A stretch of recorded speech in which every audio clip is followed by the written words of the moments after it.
Welcome to EPG Pathshala. The module I'll be covering is titled On Becoming a Social Worker, and the paper is Fieldwork and Fieldwork Supervision. I'm the author, that is Vimla Nadkarni. I'll start with the learning objectives of this module.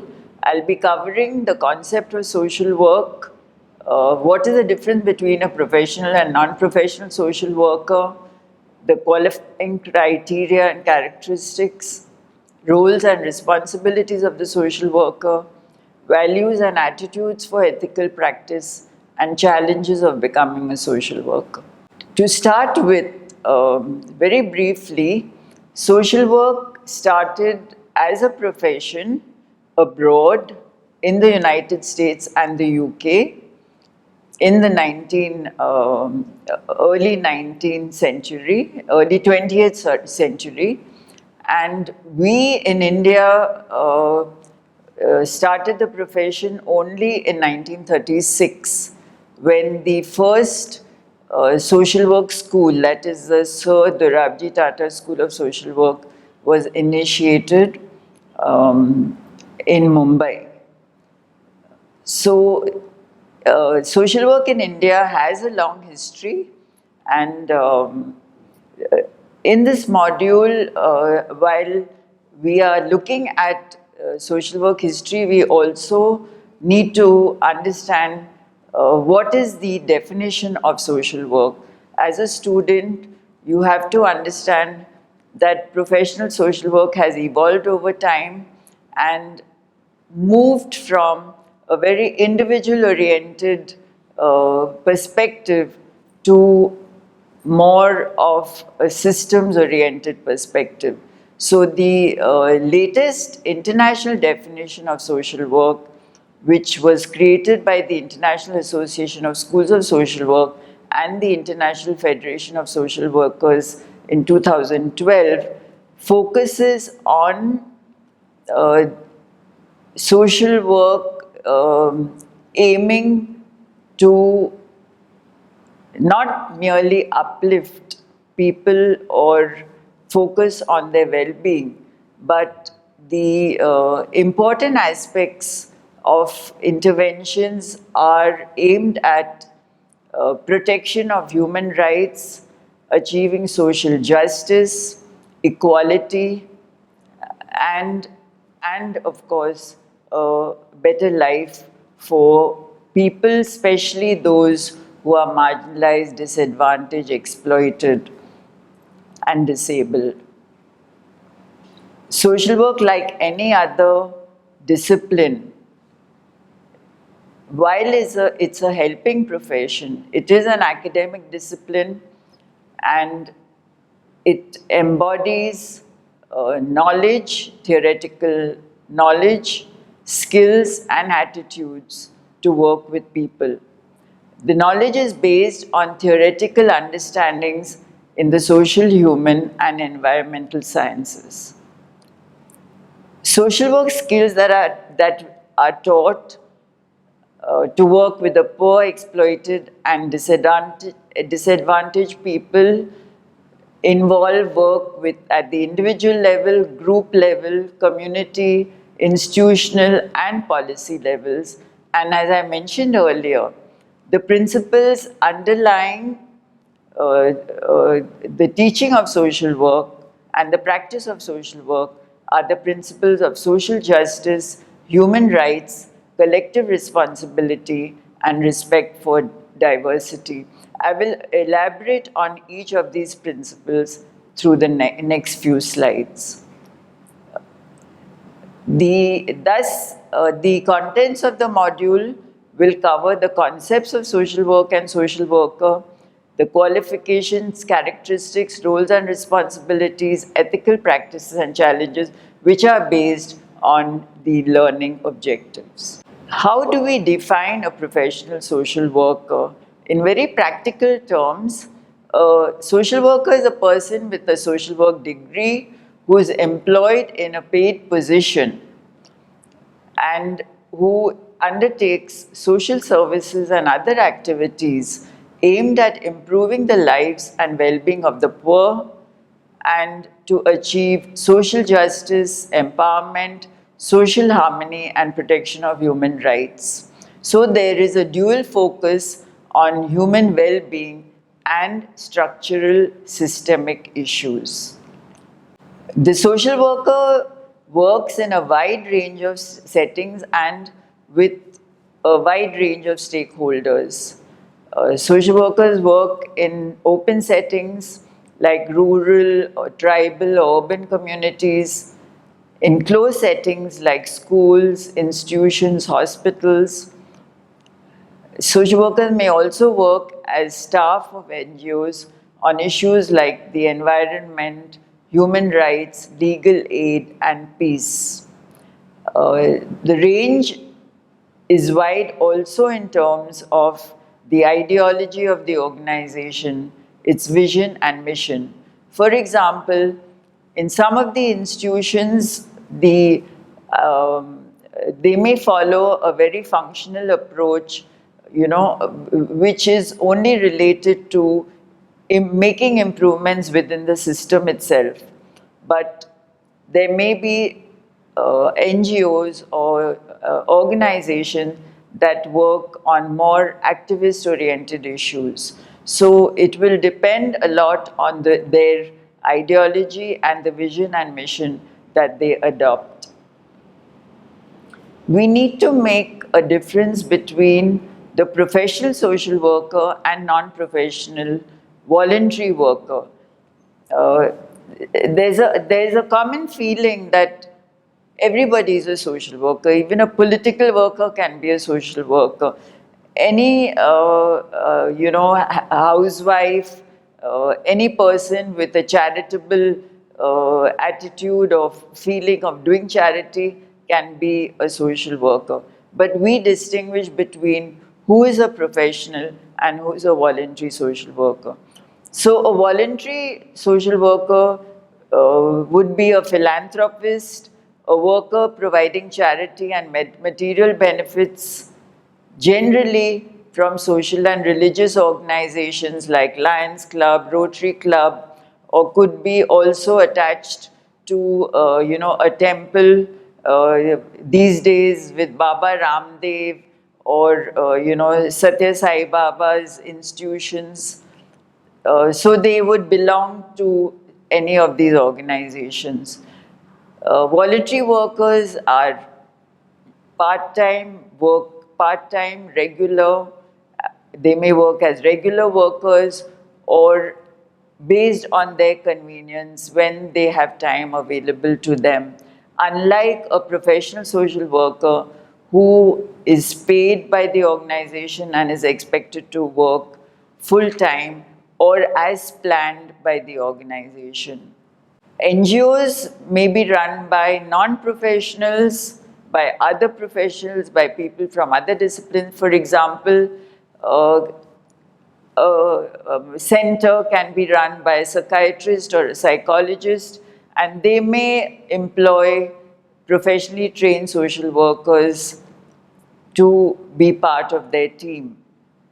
At the same time, we have professional social workers who may volunteer and not get into paid jobs. They may do this for whatever reason, whether personal or otherwise, and they volunteer to be social workers either after retirement or even before retirement. And the volunteer can also become a paid professional after getting qualified. I mean, we have, for example, health workers from Niramay Health Foundation, which is an NGO working on health issues, who have gone into studying further after working with the organization for several years. They have felt confident to go into a degree program. So they have completed their bachelor's degree in social work, and some of them have even gone further to complete their master's degree and PhD degrees. And they now qualify as professional social workers. So one may differentiate between the qualified professional social worker and the volunteer social worker, but sometimes the line between them is very thin. So what is the qualification of a social worker, and can we understand some of the characteristics of each other? What do we expect of them to, when they come in as social workers or when they come in for a qualification in social work? As I mentioned before, they must have a degree, either a bachelor's degree in social work or a master's degree in social work from a university or college which is recognized by the University Grants Commission.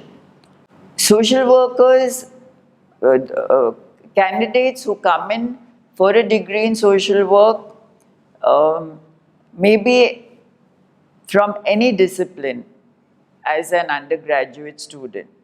So you can come from a science stream, or students have come from,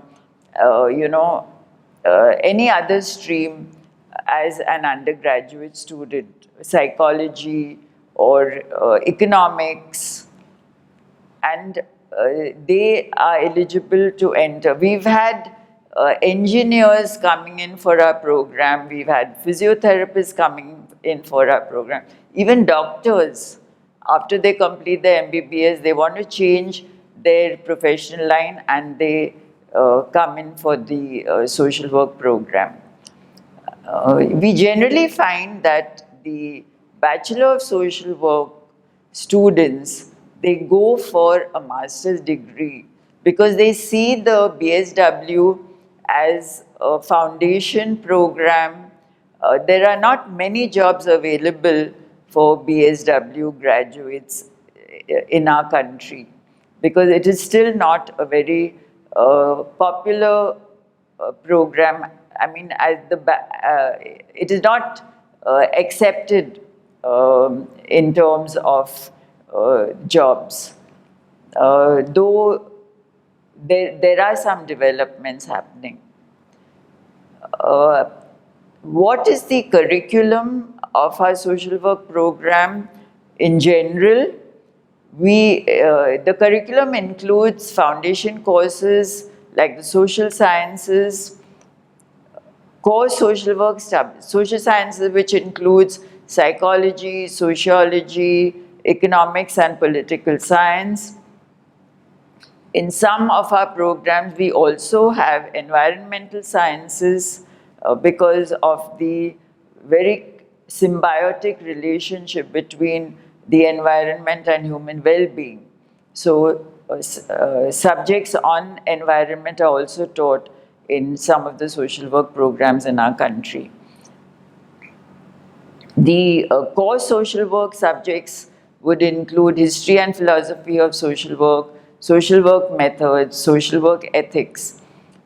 In addition to the foundation courses and the core social work subjects, we have supportive or specialization subjects which direct the student to work with children or women based on their interest, working with disability, rural, urban community practice, criminal justice, Dalit and tribal social work, etc. So based on the area of interest that the student develops during the program, they are offered these specialization subjects. So what do we expect from a candidate who applies for admission to a social work program? What do we look for? We, of course, look for commitment and motivation to work with people. So, do the students have previous experience in voluntary social work? Would they be having good communication skills, good relationship skills, as well as deep interest in working with people, especially from the disadvantaged and low income groups. We also look for sensitivity to social reality and social issues. Are they, are they in touch with what is happening around them? Are they in touch with the problems and issues that people are facing? Those in poverty, people are facing maybe going through certain conflicts, mental health issues, and many other social issues. Women, for example, are they aware of the problems that women and young girls face in relation to violence and sexual abuse? Also, very important is their openness to learning. So we try to understand the students' capacity to learn, since there are theoretical courses, and the student should sort of feel confident enough to be able to relate to that theory. And of course, emotional and social maturity is very essential, because if a student is facing personal problems or problems in the family, then it would be more difficult for that student to become, a social worker and help people to solve their problems. There's a very common myth that sometimes students come for admission, they feel that if they do social work, they will be able to solve their personal problems. So they have, say, mentally challenged sibling, or they have mentally, disordered people in their family. So they believe that if they do the social work course, they will be able to solve those family problems. But it does not work like that, because working at a personal level is very different from working at a professional level. There are admission tests which try to assess the personality of the student. Of course, they are not 100% assured. We had, for example, in one of the colleges, a personality test being administered to students to assess their mental state, their emotional status. But despite that, sometimes the very emotionally immature students entered the course, so they are not fully 100% reliable. But there's a battery of tests which includes group discussion, central tests where questions are asked or an essay is asked, as well as the panel interview. So there are a range of ways that students are tested out to understand their eligibility for this course. Now,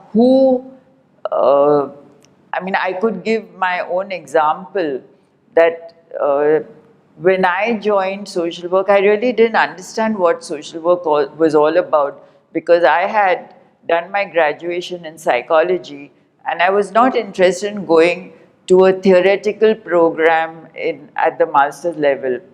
So at the same time, I had done social work in a voluntary way in my own college, as well as my family had a background of helping people. Domestic workers who worked in our home were always supported to go in for education, to become more skilled so that they could get better jobs later, and they did not spend their entire life as domestic workers. So with this background, I decided to go in for the social work program. So students may not know a lot, though today with technology it is much easier to understand what social work is all about, what professional social work is all about. And students can come better prepared for the social work program. Going to the, what does a social worker do? What are their roles and responsibilities? They will vary with the job requirement. For example, when I worked as a medical social worker in the epilepsy clinic and later in the orthopedic center of a large public hospital, so I learned so much more about epilepsy, and as a social worker, I was also a researcher because this was a research and intervention program. So I had to work with people, do counseling, help them to understand what epilepsy is about, help them to, understand what the treatment is all about, parents coming with children and how parents would need to deal with children with epilepsy. What would be the status of adolescents when they, epilepsy affected them and affected their self-image. So there were a lot of new knowledge that I got, and I had to test out my skills in that clinic as well as my research knowledge. And for that, I had to, go back to my class notes, what I had studied in psychosocial aspects of illness and disease, and my research books to be able to work in an effective way. So what I'm trying to say is that that we learn on the job. We may not get everything. Now, epilepsy was not necessarily taught in my course at the master's level, but when I entered the program, I learned more about that condition. I was able to relate my theory to practice and practice to theory. The social workers thus have to do a range of tasks when they are working in different organizations. We have to demonstrate our role in whatever setting we work in. So as a hospital social worker, I was part of a multidisciplinary team. Even in the orthopedic center, I used to take ward rounds along with the other team members. The people who were living with paraplegia means those people who were paralyzed below the waist and they could not move. I was able to, convince the other team members like the physiotherapist, the occupational therapist to make home visits along with me to the home of a person living with paraplegia to be able to understand what kind of equipment would be suitable in that home environment. So, demonstrating one's role in a multidisciplinary team and working with other professionals is a very important role of a social worker. And the social worker plays multiple roles. For example, in the hospital, I was a researcher, I was a counselor, I was an advocate on behalf of the patients, and I was also orienting the hospital staff on what social work is all about. So, if we are looking at our practice within an integrated practice framework, then this is a framework which is very useful for doing practice, because it uses a systems approach in understanding the organization that we work with. We are change agents, so we are part of the change agent system. So the hospital where I was working would be, or the department of social work where I was working, would be the change agent system. I am the change agent. And in the system, I identify who is the client system that I am serving as a social worker. So in the hospital, it's the patients who become part of the client system.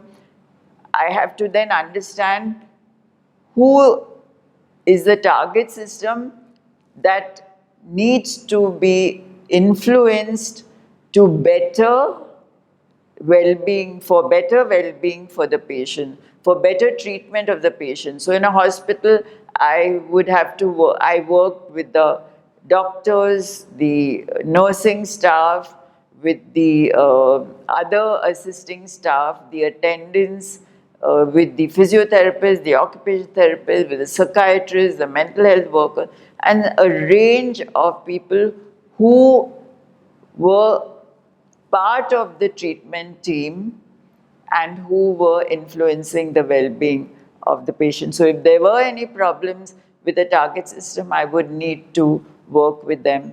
And by working with them, influence them to become part of the action system with me so that the treatment of the patient would become more effective. So taking other professional staff along with me for better observation of the patient in the home environment. So they become an action system with me for catering better to the health and well-being of the patient. The other example that I have taken here is of a children's home. A social worker is normally appointed as a probation officer or a welfare officer in a children's home or remand home, and is expected to assess the child's problem, interview the family, and find out more about the child's problem and whether there are problems in the family that could have affected the child, interview the resident staff about the child, the behavior of the child, and observe the children and conduct recreational and therapeutic activities. And based on this investigation, the social worker makes a report to and presents it to the juvenile court, and thereafter decisions are taken. So within the residential institution, the social worker is working with the children involved in counseling, may use play and other recreational programs, and also liaison with the court and the legal system. So the role of the social worker is varied. Social workers are enablers, educators, catalysts, counselors, advocate, activists. They also get involved in activism, in policy change, as researchers, and also administrators. They can be CEOs of an organization, they can be administrators of an organization, and thus they play a variety of roles at the individual level, the group level, the community level, the organizational level. This is very important for social work practice, because every social work practitioner must follow ethical system, and this is part of any profession. If you look at medical profession, you have an ethical code. In the social work profession, we have conscious use of values and principles which form the foundation of social work practice. And according to the International Statement of Ethics, ethical awareness is a fundamental part of the professional practice of social workers, and their ability and commitment to act ethically is an essential aspect of the quality of the service offered to those who use social work services. Ethical principles cover human rights, human dignity, social justice, and professional conduct. Uh, Going into each one in a little detail, let's take human rights and human dignity. This encompasses respecting right to self-determination, promoting the right to participation, treating each person as a whole, identifying and developing strengths. So each individual that we work with or group that we work with, we understand their capacity to make their own decisions. They should be participating and making decisions about their own life.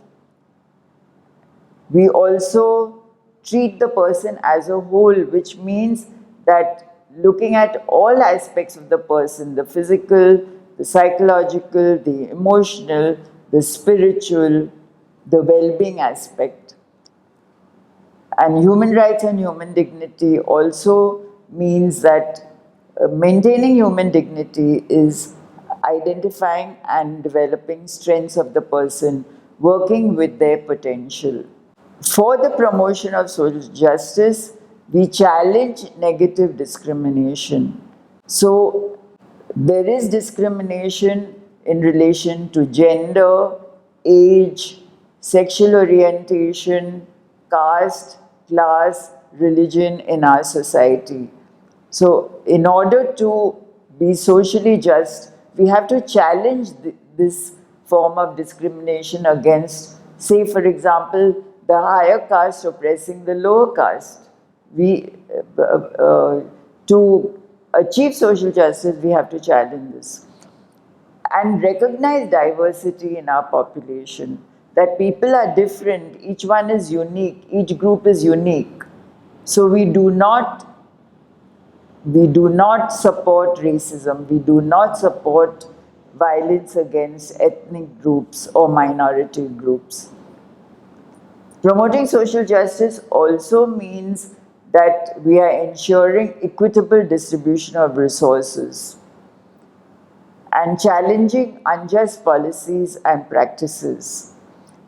So, unjust policies and practices that do not allow women, for example, to attain high positions.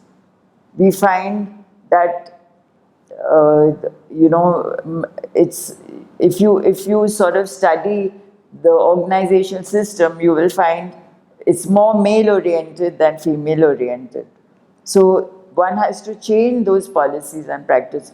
There may be an unjust policy in relation to abortion or violence against women or dowry. So these policies and practices have to be challenged. And we work in solidarity for an inclusive society. So everybody is accepted as part of the society. Locals, immigrants, refugees, asylum seekers, they would all be included. The higher caste, the lower caste, people from different religious groups, all part of that inclusive society. We, unfortunately, in our country, don't have as yet a code of ethics, and that is because we do not have a statutory council of professional social work like you have the Medical Council of India or the Nursing Council of India. The council which decides the quality of practice in the profession and the ethical code. However, there is a movement towards developing an ethics code and also working with the government to set up a statutory council of social work. So we have the NAPSWI. NAPSWI is the National Association of Professional Social Workers in India, which has in 2015 drafted a code of ethics and which provides principles and standards of ethical practice and ethical responsibilities, and these are given in detail in relation to the client, for example. So what is our ethical practice and responsibility towards our client? So how do we behave with a client? How do we maintain respect and dignity of the client? How do we not abuse a client? How do we ensure their welfare and well-being? These are put into the ethical code. With professional colleagues, ethical practices and responsibilities towards professional colleagues in terms of us relating to them, not putting anyone down, supporting them. Then self-employment. How do we practice ethics in self-employment? So if as a social worker I set up a counseling program on my own, or I set up an NGO, or I become a social entrepreneur, then I need to follow certain ethical practices, not cheating people, not making profits from the client. We also have practices related to education and supervision, research and its dissemination, then working with the self as a professional. So our own values, our biases, our prejudices, how do we control that when we are working with a client group and we are working with other stakeholders? Then profession itself, how does the profession itself maintain ethics? What are the penalties in case we have professionals who cheat people, who are corrupt? The practice setting itself, how does it maintain a practice ethics? The administration and management, so those who run the organizations also, there is a code of practice, and there's a code for the society at large. There are challenges and dilemmas which we face in ethical practice because of the conflicting interests. I gave the example of the remand home. The social worker makes investigation and then writes up a report. Now, how much of that confidential material should be, shared with the court is always a dilemma for the social worker. Then you have practice in the community, ethical issues of practice in the community. The leaders are exploiting the people in the community.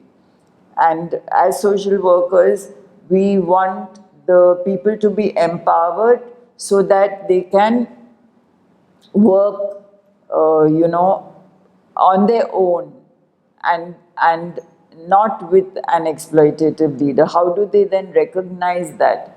So social workers then, do come into conflict because there may be, different interests.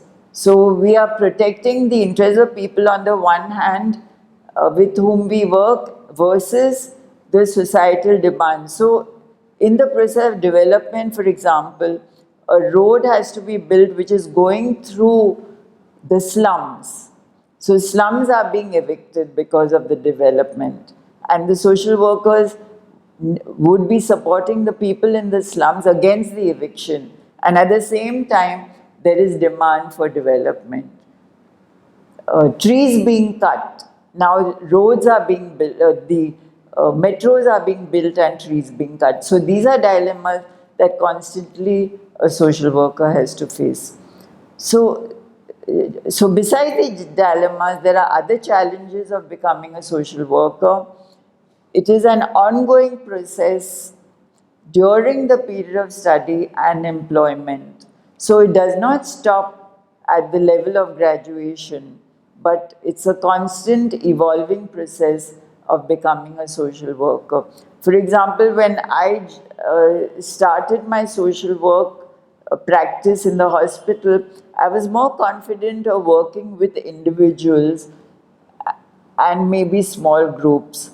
It was later on when I became a faculty in Nirmala Niketan College of Social Work that I really learned what community work is all about, and I was able to initiate a project, an urban health community project. So it's a continuous learning, and even during the period of employment. The challenge is also of working. We are constantly working with people who are oppressed, who are facing problems, who are being exploited, who are poor, facing social injustices, and human rights violations. So we have to be very resilient. Social workers have to become very resilient and strong to be able to constantly face these problems. And of course, there are periods when there is frustration, feeling of frustration, there's feeling of helplessness. Oh, the government is not responding. Oh, why are the people being evicted? They are not given an alternate shelter. Where will they go now?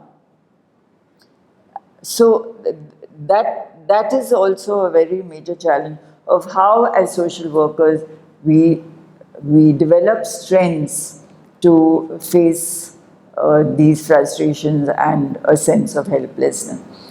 The other challenge is that we always want concrete results. So it's like a doctor treating a patient feels so satisfied when the patient feels well. So how does a social worker get that feeling of satisfaction and motivation? If we talk of behavior change, it takes a long time to change behavior of people.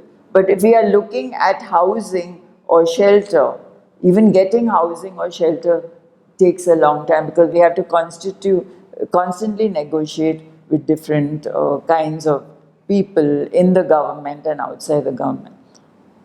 So that is a challenge of how do we get satisfaction and motivation even when the results are very abstract. As I mentioned earlier, we all need to work together as social workers, join associations, use various platforms for sharing practice and research data, and advocate for a statutory social work council. And this is because of the challenge that professional social workers always complain that they don't get recognition. They are not being recognized like other professionals. So in order to be recognized, we need to come together. We need to come together in solidarity and share our practice. We need to showcase what we are doing as social workers to be able to receive that recognition wherever we practice.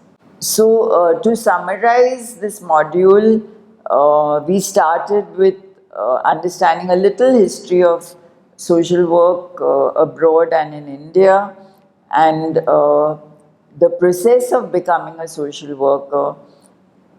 We discussed about social work eligibility, students, how candidates become eligible for social work, what are the characteristics, what are the features that we expect, what we want from them, as well as the roles and responsibilities of social workers working in different practice settings with a range of ideologies, vision, and mission.